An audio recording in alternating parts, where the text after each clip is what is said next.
So, what was the motive? Our chief legal correspondent, Jan Crawford, is following that part of the investigation. Jan? Well, Scott, the FBI won't call this a terrorist attack yet, but it is leading the investigation because the case has some hallmarks of terrorism. But officials stress they still don't know the motive. Officials tell CBS News Syed Farook was not on any U.S. watch list, but two law enforcement sources say they have found evidence Farook had contact with a person in the U.S. and people overseas with suspected ties to terrorism. Investigators are focusing on the extent of those contacts and whether Farook may have been influenced or possibly radicalized.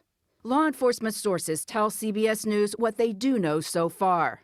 Farook, a U.S. citizen born in Chicago to Pakistani immigrants, graduated from California State San Bernardino in 2010.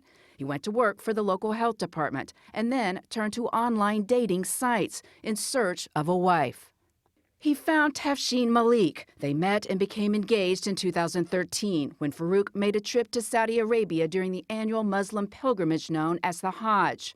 Farook returned to Saudi Arabia in July 2014 to bring her to the U.S., and earlier this year, the couple had a baby. But court documents reveal other parts of Farook's family life were turbulent. In November 2014, Farook's father threatened suicide in front of Farook and his brother. Last February, Farook's mother took out a restraining order against his father, saying he was bipolar and abusive. All this is now being looked at by the FBI, which seized computers, thumb drives, and other electronic devices and shipped them to Washington for analysis.